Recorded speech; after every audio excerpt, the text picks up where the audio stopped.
Hello, everyone. Greetings. In Crisis of Conscience, Ray Franz, we're in the new chapter 7, Predictions and Presumption.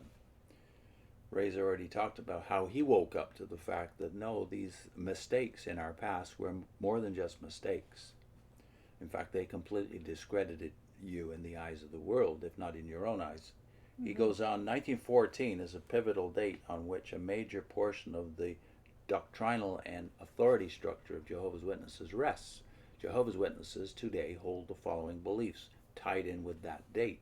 Now he has half a page of their beliefs about this, and you will notice right away that several of the things, even within this statement of what they believed about 1914, when Ray Franz was still in the organization 40 plus years ago, much of this has now been reconsidered, new light on many of these issues, although they still hold to the date 1914. What do they believe about it? Well, in 1980 anyway, when Ray was thinking about this for the first time, he says this about what they believed at that time, that in 1914 Christ Jesus became present, invisible to human eyes, but now beginning a judgment period for all his professed followers and for the world. That in 1914 Christ Jesus now began active rulership toward all the world, his kingdom officially taking power. That 1914 marks the start of the last days, or the time of the end foretold in Bible prophecy. That the generation of persons living in 1914 and having the ability to understand what they saw occurring then would be the generation that will not pass away until all things are fulfilled, including the destruction of the existing system of things. Of course, all of that has been now shuffled.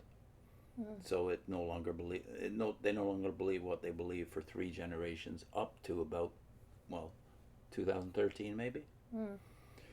That 3.5 years after 1914, in 1918, the resurrection of Christians sleeping in death from the apostles onward began.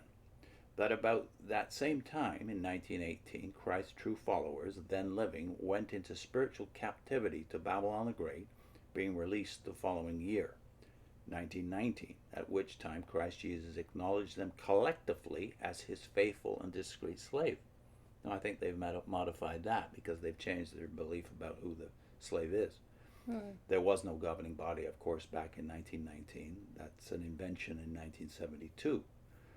His approved agency for directing his work and caring for his interests on earth, his sole channel for communicating guidance and illumination to his servants earthwide.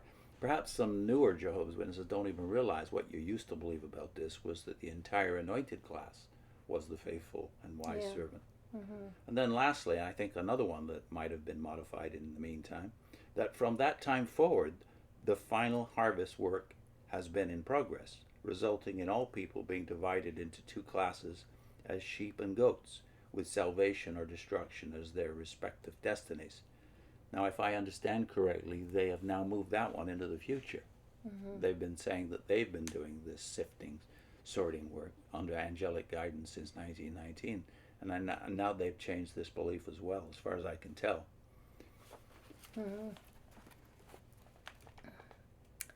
To weaken belief in the significance of the foundation date of 1914 would weaken the whole doctrinal superstructure described above that rests on it.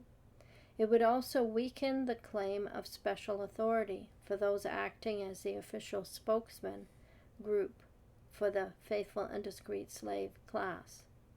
To remove that date as having such significance would mean the virtual collapse of all the doctrinal and authority structure founded on it. That is how crucial it is. Yet few witnesses today know that for nearly half a century, from 1879 to the late 1920s, the time prophecies published in the Watchtower magazine and related publications were essentially contrary to all the beliefs just outlined. I, for one, did not realize it until recent years. Then I found that for nearly 50 years the channel of the Watchtower had assigned different times and dates for every one of the things just listed, and that it was only the failure of all the original expectations regarding 1914 that led to an assigning of new dates to those claimed fulfillments of prophecy.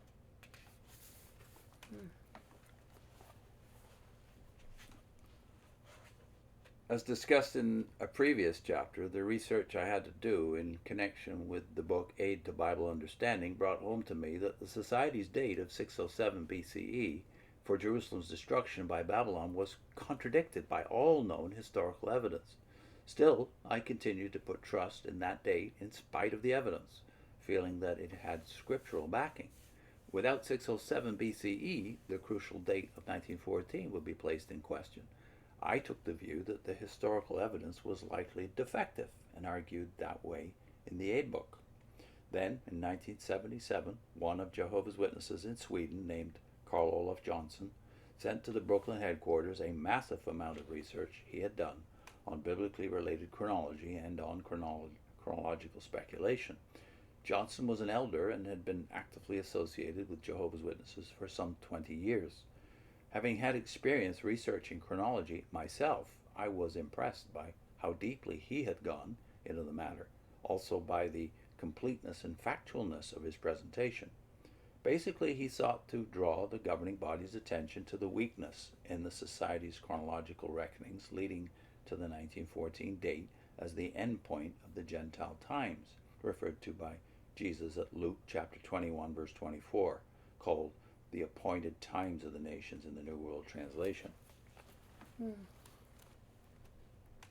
Briefly stated, the 1914 date is arrived at by the following process. In the 4th chapter of Daniel's prophecy, the expression 7 times occurs. Sorry. Applied there to the Babylonian king Nebuchadnezzar, and described a period of 7 years of insanity the king would experience.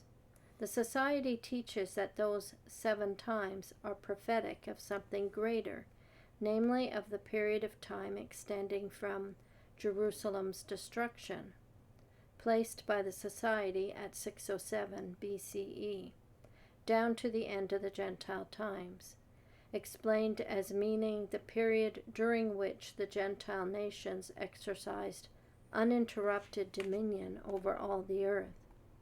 The 7 times are interpreted as meaning 7 years, with each year consisting of 360 days.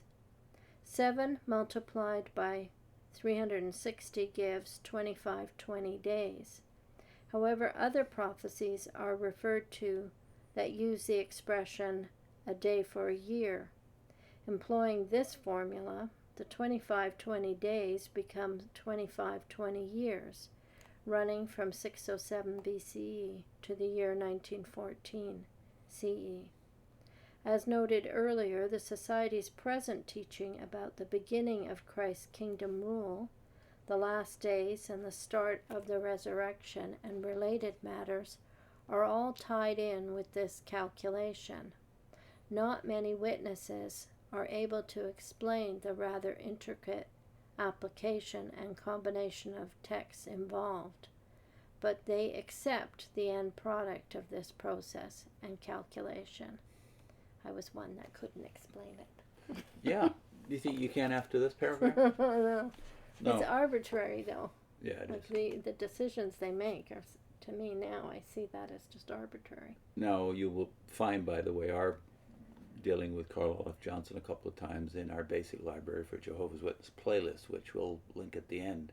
But we also wanted to link the work of Austin McMahon, our friend, who has done more than anybody I know of to publicize recently the problems with the Babylonian exile calculation, because everything here rests upon how long the Babylonian exile was and what made it 70 years long. Was it a 70-year desolation of the land after the destruction of the temple, as Watchtower claims?